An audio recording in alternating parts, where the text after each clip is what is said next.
Friends, ಲೇಖಪ್ರಿಯಾಸ್ ನಮಸ್ತೆ to multipurpose ಚಾನಲ್ಗೆ ನಿಮ್ಮೆಲ್ಲರಿಗೂ ವೆಲ್ಕಮ್ ಬ್ಯಾಕ್. ಇವತ್ತಿನ ಕಾನ್ಸೆಪ್ಟ್ ಏನು ಅಂದರೆ ಬರವಣಿಗೆ. S friends, writing and practice makes man perfect ಅನ್ನುವಂತಹ ಒಂದು ಇಂಗ್ಲಿಷ್ ಕೋಟ್ ಇದೆ. ಸೊ ಇದನ್ನ ಏನು ನೀವು ಹೇಳೋಕ್ಕೆ ಟ್ರೈ ಮಾಡ್ತಿದ್ದೀರಾ ಮೇಡಮ್ ಅಂತ ನೀವು ಯೋಚನೆ ಮಾಡ್ತಿರಬಹುದು. ಮಕ್ಕಳಿಗೆ ಆಗಲಿ ಅಥವಾ ದೊಡ್ಡವರಿಗೆ ಆಗಲಿ writing is very very very important. ಏನು ಬರೆಯೋಕ್ಕೆ ನೀವು ಹೇಳ್ತಾ ಇದ್ದೀರಾ ಅಂತ ನೀವು ಕೇಳಬಹುದು. ನೋಡಿ ಫ್ರೆಂಡ್ಸ್, ಮಕ್ಕಳು ನೀವು ಓದಿಸ್ತಾ ಇರ್ತೀರಾ ಮಕ್ಕಳಿಗೆ, ಅಥವಾ ಮಕ್ಕಳು ಓದ್ತಾ ಇರ್ತಾರೆ, ಬೆಳಗ್ಗಿಂದ ಸಂಜೆ ತನಕ ಸ್ಕೂಲ್ಗೆ ಹೋಗ್ಬರ್ತಾರೆ, ಟ್ಯೂಷನ್ಸ್ಗೆ ಹೋಗ್ಬರ್ತಾರೆ. ಸ್ಕೂಲಲ್ಲಿ ಟ್ಯೂಷನ್ಸಲ್ಲಿ ಏನೇನು ಮಾಡಿದಾರೋ ಅದನ್ನ ಮನೆಯಲ್ಲೂ ಕೂಡ ನೀವು ಬರ್ಸ್ಬೇಕು. ಯಾಕಂದರೆ ಬರೆಯೋದ್ರಿಂದ ಫೋಕಸ್ ಜಾಸ್ತಿ ಆಗುತ್ತೆ, ಬರ್ಸ್ಲೇಬೇಕು. Writing is very very important. ಇದು ಎಜುಕೇಷನ್ ಬಗ್ಗೆ ಆಯಿತು. ಈ ಒಂದು ಕಾನ್ಸೆಪ್ಟ್ ಬಗ್ಗೆ ನಾನು ಮುಂದಿನ ವಿಡಿಯೋದಲ್ಲಿ ಖಂಡಿತವಾಗಿ ನಿಮ್ಮ ಜೊತೆ ಶೇರ್ ಮಾಡ್ತೀನಿ. ಬಟ್ ನಾವು ಗ್ರೋನ್ ಅಪ್ಸ್, ನಾವು ಬರೆಯೋಕೆ ನೀವು ಹೇಳ್ತಾ ಇದ್ದೀರಾ ಏನು ಬರೀಬೇಕು, ಯಾಕೆ ಬರೀಬೇಕು ಅಂತ ನೀವು ಯೋಚನೆ ಮಾಡ್ತಿರ್ಬೋದು. ನೀವು ಡೈಲಿ ಬರೆಯೋಕ್ಕೆ ಪ್ರಾಕ್ಟೀಸ್ ಮಾಡಿ ಫ್ರೆಂಡ್ಸ್. ಏನು ಬರೀಬೇಕು ಮೇಡಮ್, ಏನು ಬರೀಬೇಕು ಅಂದರೆ ಇವತ್ತು ನಿಮ್ಮ ಕಡೆಯಿಂದ ಏನೇನೆಲ್ಲ ನೀವು ಒಳ್ಳೆ ಕೆಲಸಗಳನ್ನು ಮಾಡಿದ್ರಿ, ಏನೇನೆಲ್ಲ ನಿಮ್ಮಿಂದ ತಪ್ಪಾಯಿತು ಅಂತ ರಾತ್ರಿ ಮಲಗೋದಕ್ಕಿಂತಲೂ ಮುಂಚೆ ಒಂದೊಂದು ಲೈನ್ ಅಥವಾ ಒಂದೊಂದು ವರ್ಡ್ಸ್ ನೀವು ಬರಿತಾ ಹೋಗಿ. ನೀವು ಈ ಅಭ್ಯಾಸವನ್ನು ಮಾಡ್ಕೊಳ್ಳಿ. ನೆಕ್ಸ್ಟ್ ಲಾಸ್ಟಿಗೆ ನೀವು 1, 2, 3 ಲೈನ್ಸ್ ಬರೆದು ಲಾಸ್ಟಿಗೆ ನೀವು ಬದುಕಿನಲ್ಲಿ ಅಥವಾ ನೀವು ಈ ತಿಂಗಳಲ್ಲಿ ಅಥವಾ ಈ ವಾರದಲ್ಲಿ ನೀವು ಈ ರೀತಿ ಒಂದು ಅಚೀವ್ಮೆಂಟ್ ಮಾಡಬೇಕು ಅನ್ನುವಂಥ ಲಾಸ್ಟಿಗೆ ಒಂದು ಲೈನ್ನ ನೀವು ಬರಿತಾ ಹೋಗಿ. ಏನೇ ಆಗಿರ್ಬೋದು, ಸಣ್ಣ ಪುಟ್ಟ, ನಾನು ದೊಡ್ಡ ಇಂಜಿನಿಯರ್ ಆಗಬೇಕು, ಡಾಕ್ಟರ್ ಆಗಬೇಕು, IAS ಆಫೀಸರ್ ಆಗಬೇಕು, ಏನು ನಾನು ಪ್ರಧಾನಮಂತ್ರಿ ಆಗಬೇಕು, ನಾನು ದೊಡ್ಡ ಹೀರೋಯಿನ್ ಆಗಬೇಕು, ಹೀರೋ ಆಗಬೇಕು ಅನ್ನೋದ್ರ ಬಗ್ಗೆ ನಾನು ಮಾತಾಡ್ತಾ ಇಲ್ಲ. ಬಟ್ ಜಸ್ಟ್ ನಿಮಗೆ ಏನು ಬೇಕೋ ಒಳ್ಳೆಯ ಒಂದು ವಿಚಾರವನ್ನು ನೀವು ಬರಿತಾ ಹೋಗಿ. ನಾನು ಇವತ್ತಿನ ದಿನ ನನ್ನ ಮಗು ಮೇಲೆ ಸಿಟ್ಟಾದೆ, ನಾನು ನಾಳೆ ಸಿಟ್ಟಾಗಬಾರ್ದು ನನ್ನ ಮಗು ಮೇಲೆ, ಅಥವಾ ನನ್ನ ಗಂಡನ ಮೇಲೆ ಇವತ್ತು ನಾನು ಸಿಟ್ಟಾದೆ, ನಾಳೆ ನನ್ನ ಗಂಡನ ಮೇಲೆ ನಾನು ಸಿಟ್ಟಾಗಬಾರ್ದು ಅನ್ನೋಂಥ ಒಂದೇ ಒಂದು ಒಳ್ಳೆ ಕೋಟ್ನ ನೀವು ಬರೀರಿ. ಒಂದು ಲೈನಲ್ಲಿ ಅಥವಾ ಒಂದು ವರ್ಡಲ್ಲಿ ಆಗಿರ್ಬೋದು, 1-2 ವರ್ಡ್ಸಲ್ಲಿ ಆಗಿರ್ಬೋದು, ನೀವು ಬರೀರಿ. ನೆಕ್ಸ್ಟ್ ನಾಳೆ ಬಂತು. ನಾಳೆ ನೀವೇನು ನಿಮ್ಮ ಕೈಯಿಂದ ಏನೇನೆಲ್ಲ ಒಳ್ಳೆ ಕೆಲಸ ಆಯಿತು, ಏನೇನೆಲ್ಲ ಕೆಟ್ಟ ಕೆಲಸ ಆಯಿತು, ಕೆಟ್ಟ ಕೆಲಸ ಏನೇ ಆಗಿರ್ಬೋದು, ಅಡುಗೆ ಕೆಟ್ಟೋಗಿರ್ಬಹುದು, ಅಥವಾ ಏನೇ ಸಣ್ಣ ಪುಟ್ಟ ಏನೇ ತಪ್ಪಾಗಿರ್ಬಹುದು, ಕೆಟ್ಟ ಕೆಲಸ ಅಂದರೆ ತಪ್ಪಾಗಿರ್ಬಹುದು, ಅದನ್ನ ಬರ್ಕೊಳ್ಳಿ.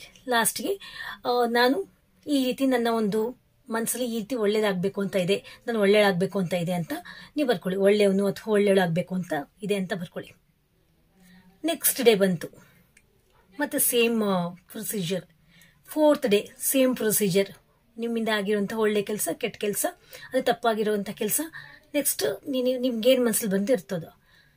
ಲಾಸ್ಟ್ 1 ವಾರ ಆಯಿತು. ಆವಾಗ 1 ವಾರ ಆದಮೇಲೆ ನೀವು ಆ ಒಂದು ವಾರದ ಪೂರ್ತಿ ನೀವೇನು ಬರೆದಿದ್ದೀರೋ ಅದನ್ನು ನೋಡಿ, ವಾರ ಆದಮೇಲೆ ನೀವು ಅದನ್ನು ಗ್ಲಾನ್ಸ್ ಮಾಡಿ ನೋಡಿ, ನಿಮ್ಮ ಒಂದು ಅಚೀವ್ಮೆಂಟಲ್ಲಿ ಏನೆಲ್ಲ ಒಂದು ಪ್ರೋಗ್ರೆಸ್ ಆಗಿದೆ, ಒಂದು ವಾರದಲ್ಲಿ ಏನೇನೆಲ್ಲ ತಪ್ಪು ಕೆಲಸ ಮಾಡಿದ್ದೀರಾ ಅದನ್ನು ನೀವು ಕಿತ್ಕೊಳ್ಳುವಂತಹ ಪ್ರಯತ್ನ ಮಾಡಿ. ನಿಮಗೆ ಅದು ಮನಸ್ಸಲ್ಲಿ ಬಂದಿರುತ್ತೆ, ಎಸ್ ನಾನು ದಟ್ ಮೀನ್ಸ್ ಹಿಂದಿನ ದಿನ ಈ ತಪ್ಪು ಮಾಡಿದ್ದೆ, ಇವತ್ತು ಆ ತಪ್ಪು ನಡಿಬಾರ್ದು ನನ್ನ ಲೈಫಲ್ಲಿ, ನನ್ನ ಈ ಒಂದು ದಿನದಲ್ಲಿ ಅಂತ ನಿಮ್ಮ ಮನಸ್ಸಲ್ಲಿ ಬಂದಿರುತ್ತೆ. ಯಾಕಂದರೆ ನೀವು ಬರವಣಿಗೆ ಮಾಡಿರೋದ್ರಿಂದ ಅದ್ರ ಮೇಲೆ ನಿಮಗೆ ಫೋಕಸ್ ಬಂದಿರುತ್ತೆ.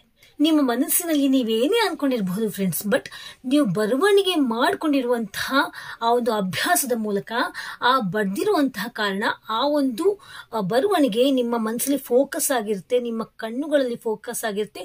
ಅದರ ಪ್ರಕಾರ ನೀವು ನಡ್ಕೊಳ್ತೀರಿ. ನೆನ್ನೆ ಇದನ್ನ ನಾನು ಬರೆದಿದ್ದೆ, ಈ ಒಂದು ತಪ್ಪುಗಳು ನನ್ನಿಂದ ಆಗಿತ್ತು, ಈ ರೀತಿ ನಾನು ಒಳ್ಳೆಯದಾಗಬೇಕು, ಈ ವಿಚಾರದಲ್ಲಿ ಒಳ್ಳೆಯದಾಗಬೇಕು ಅಂತ ಬರೆದಿದ್ದೆ, ಇವತ್ತು ಅದನ್ನ ನಾನು ಸರಿ ಮಾಡ್ಕೊಳ್ಳೋಣ. ಸರಿ, ಇವತ್ತಿನ ದಿನ ಇವತ್ತಿನ ಆ ರೀತಿ ಬರೆದಿದ್ದೆ, ನೆಕ್ಸ್ಟ್ ಡೇ ನಾನು ಒಳ್ಳೆಯದಾಗೋಣ ಅಂತ ನೀವು ಬರ್ತಾ ಬರ್ತಾ ಬರ್ತಾ ಬರ್ತಾ ಮಿಸ್ಟೇಕ್ಸ್ ಎಲ್ಲ ಸರಿ ಮಾಡ್ಕೊಳ್ತಾ ಹೋಗ್ತೀರಾ. ನೀವು ಒಂದು ದಿನ at the end of the day, at the end of the week ನೀವು ಖಂಡಿತವಾಗಿ ಒಂದು ಒಳ್ಳೆ ಮನುಷ್ಯರಾಗಿ ನಿಮ್ಮ ಮನಸ್ಸು, ನಿಮ್ಮ ವ್ಯಕ್ತಿತ್ವ ಮಾರ್ಪಾಟಾಗುತ್ತೆ. ಇದು ಹೆಣ್ಮಕ್ಳಿಗಷ್ಟೇ ಅಲ್ಲ, ಗಂಡು ಮಕ್ಕಳಿಗೂ ಮೀಸಲಾಗಿರುತ್ತೆ ಈ ಒಂದು ಅಭ್ಯಾಸ. ನೀವು ನೋಡ್ತಾ ಇರಿ, ನಿಮ್ಮ ಮಕ್ಕಳಿಗೂ ಈ ಅಭ್ಯಾಸ ಮಾಡ್ತಾ ಬನ್ನಿ. ನೀವು ನಾಟ್ ಓನ್ಲಿ ಕರಿಕ್ಯುಲಮ್, ನೀವು ಎಜುಕೇಷನ್ನು ಅದ್ರ ಬಗ್ಗೆ ಮಾತ್ರ ಕಾನ್ಸಂಟ್ರೇಟ್ ಮಾಡಬೇಕು ಅಂತಲ್ಲ, ಈ ಒಂದು ಅಭ್ಯಾಸ ಕೂಡ ಅವ್ರು ಮಾಡ್ಕೊಂಬನ್ನಿ. ಮನೆಯಿಂದ ಆಚೆ ಸ್ಕೂಲಿಗೆಲ್ಲ ಹೋಗ್ತಾರೆ, ಅವ್ರು ಏನೇ ಮಾಡಿದ್ರು ಅದನ್ನ ಒಂದು ಡೈರಿಯಲ್ಲಿ ಅಥವಾ ಬುಕ್ಕಲ್ಲಿ ಆಗಿರ್ಬೋದು ಅವ್ರನ್ನ ಬರಿತಾ ಬನ್ನಿ ಅಂತ ನೀವು ಅಭ್ಯಾಸ ಮಾಡಿಸಿ. ಖಂಡಿತವಾಗಿ ಈ ಅಭ್ಯಾಸ ಅವ್ರಿಗೆ ತುಂಬಾನೇ ಹೆಲ್ಪ್ ಆಗುತ್ತೆ ಫ್ರೆಂಡ್ಸ್. ನೀವು ನೋಡಿ, ನೀವು ಅದನ್ನ ಅಭ್ಯಾಸ ನೀವು ಮಾಡ್ಕೊಳ್ಳಿ, ಮಕ್ಳಿಗೂ ಮಾಡಿಸಿ. ಎಷ್ಟು ವ್ಯತ್ಯಾಸ ಸಿಗುತ್ತೆ ಅಂದರೆ ನಿಮಗೆ ಇದರಿಂದ, ನೀವು ಎಸ್, ಇದು ಏನಪ್ಪ ಇಷ್ಟೊಂದು ವ್ಯತ್ಯಾಸ ಆಯ್ತಾ ಲೈಫಲ್ಲಿ ಅಂತ ನೀವು ಆಶ್ಚರ್ಯ ಪಡ್ತೀರಾ. But writing is very important. ಮನಸ್ಸಿಗಿಂತಲೂ ನಿಮಗೆ ಆ ಬುದ್ಧಿಶಕ್ತಿಗಿಂತಲೂ ರೈಟಿಂಗ್ ಫೋಕಸ್ ಕೊಡುತ್ತೆ. ಆ ಒಂದು ರೈಟಿಂಗ್ ಅಭ್ಯಾಸ, ರೈಟಿಂಗ್ಗಿಂತಲೂ ಫೋಕಸ್ ಕೊಡುವಂತಹ ಅಭ್ಯಾಸ ಬೇರೆ ಯಾವುದಕ್ಕೂ ಬರೋಕ್ಕೆ ಸಾಧ್ಯ ಇಲ್ಲ. ನಾನು ಫೋನಲ್ಲೇ ಅದನ್ನ ನಾನು ಟೈಪ್ ಮಾಡ್ಕೊಂಡ್ಬಿಡ್ತೀನಿ, ಬೇಡ, ರೈಟಿಂಗ್ ಮಾಡೋದ್ರಿಂದ ತುಂಬಾನೇ ಒಳ್ಳೇದು. ಒಂದು ಬುಕ್ ತಗೊಂಬಿಡಿ, ಒಂದು ಬುಕ್ಕಲ್ಲಿ ರೈಟಿಂಗ್ ಮಾಡ್ತಾ ಹೋಗಿ ಡೈಲಿ. ನೀವು ಮಾಡಿ ನೋಡಿ ನಿಮ್ಮ ಲೈಫಲ್ಲಿ ಎಷ್ಟು ಬದಲಾವಣೆ ಕಾಣುತ್ತೆ ಅಂತ ನೀವು ಯೋಚನೆ ಮಾಡ್ತೀರಾ. ನಿಮಗೆ ಅದು ಅನುಭವದಲ್ಲಿ ಬರುತ್ತೆ. ಯಾಕಂದರೆ ರೈಟಿಂಗಿಗೆ ಅಷ್ಟು ಪವರ್ ಇದೆ, ಫೋಕಸಿಂಗ್ ಕೆಪಾಸಿಟಿ ಇದೆ ರೈಟಿಂಗಿಗೆ. ಸೊ ಏನಕ್ಕೆ ಈ ರೀತಿ ಹೇಳ್ತಾ ಇದ್ದೀನಿ ಅಂದರೆ, ಮನುಷ್ಯನ ಬದಲಾವಣೆಗೆ ರೈಟಿಂಗ್ ತುಂಬಾನೇ ಕಾರಣ ಆಗುತ್ತೆ. ಹಾಗೂ ಇದು ಮ್ಯಾನಿಫೆಸ್ಟೇಷನ್ ಪವರ್ ಕೂಡ ಕೊಡುತ್ತೆ ರೈಟಿಂಗ್.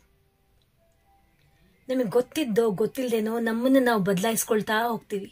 ಯಾಕಂದರೆ ಆ ಫೋಕಸಿಂಗ್ ಪವರ್ ಮನಸ್ಸಿನಲ್ಲಿ ಅದು ಕುತ್ಕೊಂಡ್ಬಿಡುತ್ತೆ, ಪ್ರಿಂಟ್ ಆಗಿಬಿಡುತ್ತೆ ಮನಸ್ಸಿನಲ್ಲಿ.